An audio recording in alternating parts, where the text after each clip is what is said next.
बिस्मिल्लाहिर्रहमानिर्रहीम। क्या हाल है दोस्तों? ठीक ठाक, उम्मीद करते हैं सब ठीक ठाक होंगे। स्टडीज़ अच्छी जा रही होंगी। आज का लेक्चर है बायो का ट्रांसपोर्ट ऑफ कार्बन डाइऑक्साइड। कह रहे हैं कि ट्रांसपोर्ट कैसे होती है कार्बन डाइऑक्साइड की हमारे बॉडी के अंदर। कार्बन डाइऑक्साइड चूँकि हमें पता है, कार्बन डाइऑक्साइड हम लोग टिश्यू से ऊपर ले आते हैं लंग्स की तरफ, और लंग्स से फिर एक्सेल करते हैं या जो है बाहर निकालते हैं। तो मेन मकसद हमारा क्या है कि हम लोग टिश्यू से कार्बन डाइऑक्साइड को एक्सपायरेशन के थ्रू बाहर लेके जाते हैं। सबसे पहले लंग्स के पास, और लंग्स उसे एक्सपायरेशन के थ्रू बाहर निकाल देता है एक्सपायरेशन के थ्रू। तो अब हम देखेंगे कि ये जो कार्बन डाइऑक्साइड है ये कैसे टिश्यू से लंग्स तक आता है और फिर लंग्स से बाहर जाता है। तो हम लोग देखेंगे कि कौन कौन से मैकेनिज्म्स के ज़रिए, कौन कौन से तरीकों के ज़रिए। तो 3-4 हमारे पास मेथड हैं, वो मुख्तसर से हम देखेंगे कि कौन कौन से मैकेनिज्म से कार्बन डाइऑक्साइड जो है वो बाहर लंग्स की तरफ जाती है और लंग्स से फिर बाहर की तरफ जाती है। तो पहला तरीका है कौन सी शक्ल में हमारे पास? पहला तरीका इज बाइकार्बोनेट। बाइकार्बोनेट की शक्ल में हमारे पास कार्बन डाइऑक्साइड जो है वो तकरीबन 70% कार्बन डाइऑक्साइड बॉडी की वो बाइकार्बोनेट की शक्ल में बॉडी से बाहर निकलती है। तो अब हम देखते हैं कैसे। हमारे पास फॉर एग्जांपल ये टिश्यूज हैं हमारे पास टिश्यूज। अब टिश्यूज में चूंकि सेलुलर रेस्पायरेशन हुआ है, ग्लूकोज का ब्रेकडाउन हुआ है, और जिसके नतीजे में हमें एटीपी मिली और कार्बन डाइऑक्साइड मिला है। तो सेलुलर रेस्पायरेशन के नतीजे में जो कार्बन डाइऑक्साइड बना है, इस कार्बन डाइऑक्साइड को हम लोग शामिल करेंगे। सबसे पहले यहाँ पे हमारे पास जो है कैपिलरीज में, चूंकि कैपिलरीज हमारे पास पोरस होते हैं, तो ये कार्बन डाइऑक्साइड हमारे पास ब्लड के पास आएगा।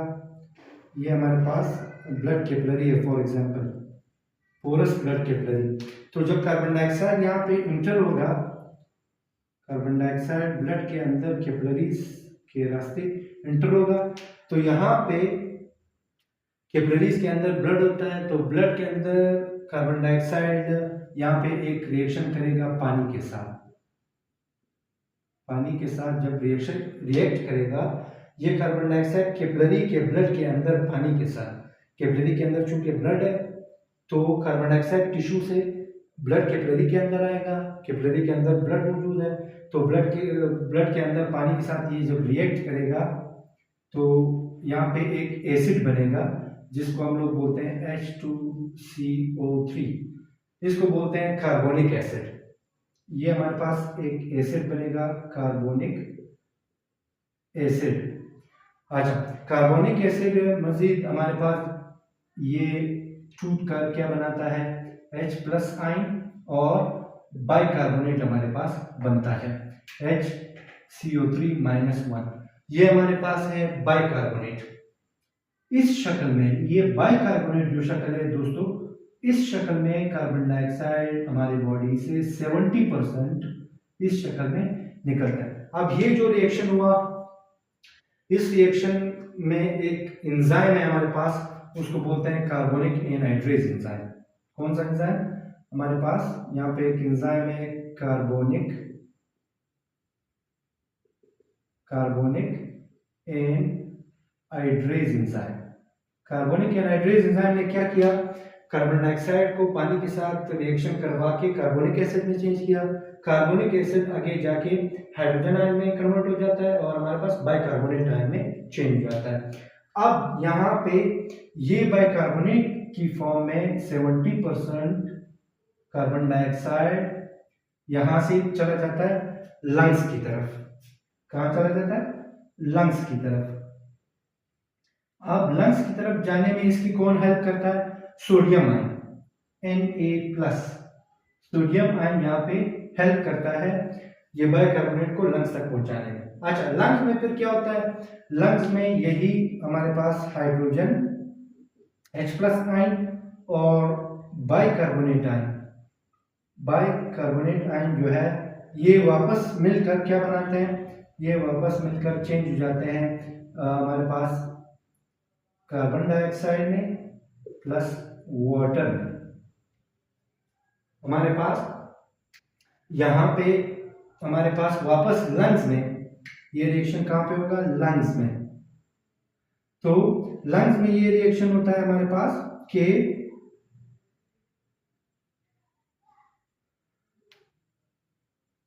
लंग्स में क्या होगा? ये हाइड्रोजन आयन और बाइकार्बोनेट आयन वापस मिलकर क्या बनाते हैं? कार्बन डाइऑक्साइड और वाटर। अब ये कार्बन डाइऑक्साइड हम एक्सपायर करते हैं एक्सपायरेशन के थ्रू लंग्स से बाहर निकाल देते हैं। तो ये पहला मेथड था। 70% कार्बन डाइऑक्साइड हमारे पास बाइकार्बोनेट की शक्ल में बॉडी से बाहर निकालते हैं। रिएक्शन मैंने बताया दो, ये टिश्यू लेवल पे ये रिएक्शन होगा और फिर लंग्स के लेवल पे ये रिएक्शन होगा। ठीक, दोबारा मैं रिपीट करता हूँ मुख्तसरन। हमारे पास जब टिश्यू से कार्बन डाइऑक्साइड ब्लड में दाखिल होगा, ब्लड कैपिलरी में, वहाँ पे ये पानी के साथ मिलकर कार्बोनिक एसिड बनाता है। कार्बोनिक एसिड कन्वर्ट हो जाता है H+ आयन में और बाइकार्बोनेट आयन में। ये बाइकार्बोनेट आयन फिर लंग्स तक जाएगा। इसकी ट्रांसपोर्टेशन में कौन हेल्प करेगा? सोडियम आयन हेल्प करेगा। और ये कार्बोनिक एसिड बनाने में, ये रिएक्शन करने में, यानी कार्बन डाइऑक्साइड को पानी के साथ मिलाकर कार्बोनिक एसिड बनाने में कार्बोनिक एनहाइड्रेज एंजाइम हेल्प करता है। ये बतौर कैटालिस्ट काम करता है, रिएक्शन को स्पीड अप करता है। तो फिर जब लंग्स के पास आता है, ये बाइकार्बोनेट और हाइड्रोजन आयन वापस मिलकर क्या बनाते हैं? कार्बन डाइऑक्साइड में बनाते हैं और H2। अब ये H2 वेपर्स की फॉर्म में निकलता है और कार्बन डाइऑक्साइड हम लोग लंग से एक्सपायर करते हैं एक्सपायरेशन के थ्रू, एक्सहेलेशन के थ्रू, रेस्पिरेटरी ट्रैक के रास्ते। ये था हमारे पास पहला मेथड इज बाइकार्बोनेट। दूसरा जो हमारे पास है एज कार्ब हीमोग्लोबिन। हीमोग्लोबिन चूंकि हमें पता है कि हमारे पास हीमोग्लोबिन को हम लोग Hb से जाहिर करते हैं। ये आयरन पिगमेंट है, ठीक है, ये आयरन कंटेनिंग पिगमेंट है और ये हमारे पास आरबीसी के अंदर मौजूद होता है, ब्लड के अंदर मौजूद होता है। तो 20%, तकरीबन 20% जो कार्बन डाइऑक्साइड है वो हमारे पास कार्ब हीमोग्लोबिन की शक्ल में ट्रांसपोर्ट होता है लंग्स की तरफ। अच्छा, हमारे पास ये फॉर एग्जांपल हीमोग्लोबिन है, इसके साथ हमारे पास कार्बन डाइऑक्साइड जब मिल जाता है तो क्या बनता है? हमारे पास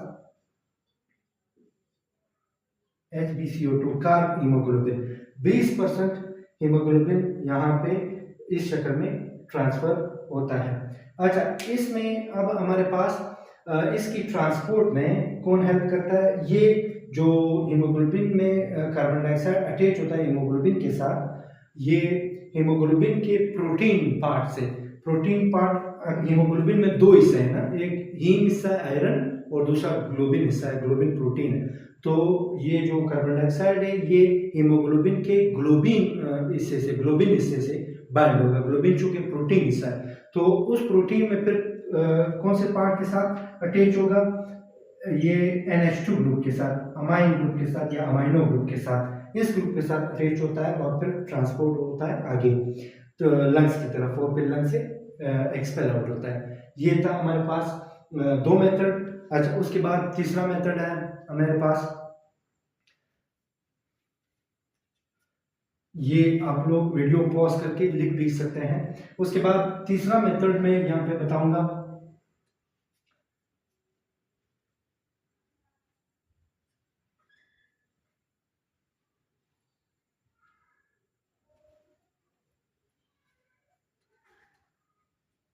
अच्छा, तीसरा मेथड है हमारे पास 5% तकरीबन कार्बन डाइऑक्साइड ट्रांसफर होता है हमारे पास लंग्स की तरफ। किस फॉर्म में? वो प्लाज्मा के साथ। प्लाज्मा जो ब्लड का जो हमारे पास लिक्विड पार्ट है, जो ब्लड का लिक्विड पार्ट होता है, जो खून के अंदर जो येलो पार्ट होता है या लिक्विड पार्ट होता है, उसे प्लाज्मा बोलते हैं। तो प्लाज्मा के अंदर चूंकि हम लोगों ने पढ़ा है प्रोटीन्स होते हैं, प्लाज्मा प्रोटीन्स। तो 5% carbon dioxide in plasma proteins के साथ अटैच होकर, प्लाज्मा प्रोटीन्स में हमारे पास ग्लोबुलिन होते हैं और हमारे पास जो है एल्ब्यूमिन होता है। खासकर एल्ब्यूमिन जो है वो ट्रांसपोर्ट में ज़्यादातर किरदार अदा करता है। Albumin protein, plasma albumin protein जो है वो हमारे पास 5% कार्बन डाइऑक्साइड जो है वो ट्रांसफर करता है लंग्स की तरफ। अच्छा, उसके बाद चौथा मेथड जो है, अच्छा इसमें कौन हेल्प करता है? इसमें हमारे पास जो है हेल्प प्लाज्मा प्रोटीन करता है, यानी प्रोटीन पार्ट। ठीक है, कौन सा प्रोटीन? यहाँ पे एल्ब्यूमिन खासकर।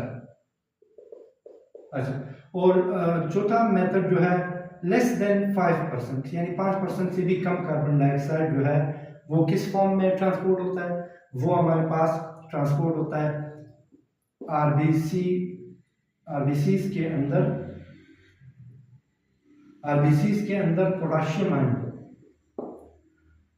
कुछ मिकदार में 2-3% या 5% से भी कम कार्बन डाइऑक्साइड आरबीसी के जरिए डायरेक्ट पोटाशियम आयन के जरिए ट्रांसपोर्ट होकर जो है लंग्स की तरफ जाता है और फिर लंग्स से एक्सपेल आउट हो जाता है। तो ये था कुछ परसेंटेजेस या कुछ मैकेनिज्म जो मैंने बताया कि कार्बन डाइऑक्साइड टिश्यू में कार्बन डाइऑक्साइड क्यों बनता है? क्योंकि टिश्यू में हमारे पास ग्लूकोज की ब्रेकडाउन होती है, सेलुलर रेस्पिरेशन होता है। सेलुलर रेस्पिरेशन का मतलब है ऑक्सीजन की मौजूदगी में ग्लूकोज का टूटकर एटीपी बनाना, कार्बन डाइऑक्साइड बनाना जो है। तो कार्बन डाइऑक्साइड जब टिश्यू में बनेगा वो हम लोगों के पास वेस्ट प्रोडक्ट होगा, उसे हम लोग एक्सपायरेशन के जरिए पहले लंग्स तक पहुंचाएंगे और फिर लंग्स से बाय एक्सपायर आउट करेंगे। तो 4 तरीके मैंने बताया। सबसे जो 70% है वो बाइकार्बोनेट के फॉर्म में, 20% कार्ब हीमोग्लोबिन की फॉर्म में और 5% हमारे पास प्लाज्मा प्रोटीन एल्ब्यूमिन के जरिए और लेस देन 5% जो है वो आरबीसी के पोटाशियम आयन के जरिए, आरबीसी के अंदर पोटाशियम आयन के साथ कंबाइन होकर कार्बन डाइऑक्साइड ट्रांसपोर्ट हो जाता है लंग्स की तरफ और फिर वहाँ से एक्सपायर आउट हो जाता है। आज का लेक्चर इतना ही, इंशाल्लाह मजीद लेक्चर के साथ हाजिर होंगे। अगर आप लोग मेरे चैनल पे नए, मेरा चैनल ज़रूर सब्सक्राइब कर दीजिएगा। एबिलिटी टू नो चैनल का नाम है, एबिलिटी टू नो। लाइक भी कीजिएगा। अगर आपको वीडियोस अच्छे लगते हैं तो इंशाल्लाह मजीद भी लेक्चर्स अपलोड करते जाएंगे। Thank you very much. अल्लाह हाफिज़।